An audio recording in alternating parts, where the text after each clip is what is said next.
Pizza tray দিয়ে আজকে cake slice করব, দেখবো আসলে এই স্লাইসগুলো কেমন হয়। কারণ আমি দেশের অনেক আপুর সাথে বাইরের অনেক মানুষকে আমি দেখেছি এই পিৎজা ট্রে দিয়ে তারা কেক স্লাইস করে, যারা নতুন আছে তাদের সুবিধার্থে। এই ভিডিওটা আমি একদমই স্পিড বাড়াইনি, নর্মালি আমি যেভাবেই যত সময় নিয়ে কেটেছি ঠিক সেভাবে আমি ভিডিওটা দিচ্ছি।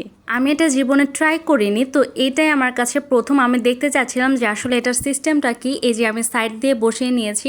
এই ক্ষেত্রে বলবো পিৎজা ট্রেটা একদমই বড় নেবেন না। পিৎজা ট্রে যত ছোট হবে আপনার কাটতে সুবিধা হবে। আর নর্মাল আমরা তো কাজ করতে করতে অভ্যস্ত এবং আমরা স্লাইস করতে পারি, কিন্তু এই পিৎজা ট্রের ক্ষেত্রে একটু ব্যালেন্স করতে হয়, একটু খাটনি হয়। নর্মালের তুলনায় এটা একটু খাটনি হয়, যেটা একদমই সত্যি কথা।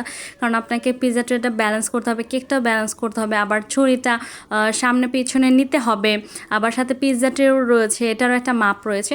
তো সব মিলিয়ে একদম স্লাইসগুলো কিন্তু পারফেক্ট হবে, কিন্তু একটু সময় বেশি লাগবে, একটু খাটনি বেশি হবে। হয়তো অনেকে খাটনি নাও হতে পারে, কিন্তু আমার ক্ষেত্রে একটু অসুবিধা হয়েছে। আর এই পিৎজা ট্রের ক্ষেত্রে হবে কি, আপনি যদি একদম সমান কেক নেন তাহলে দেখবেন একদম পারফেক্ট স্লাইসগুলো হবে। তো আমার এটা একটু উঁচা নিচা ছিল, তাই একটা সময় একটা সাইড দিয়ে একটু ছিঁড়ে গেছে। তো এটা ব্যাপার নেই, এটা যেহেতু বাসার কেক ছিল তাই কোনো জাজ করা যাবে না।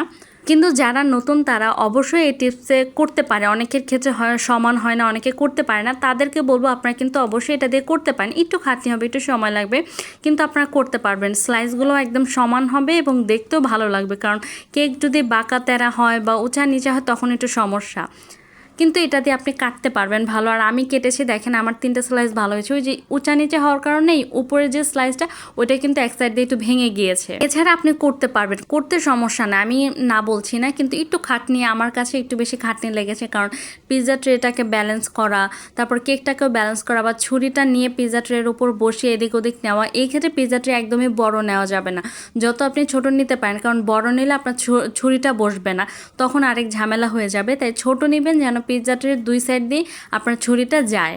এবং স্লাইসগুলো কিন্তু সমান হয়েছে, যেটা একদমই সত্যি কথা। যে আপুরা এই টিপসটা দেয় অবশ্যই অনেক ভালো টিপস দেয়।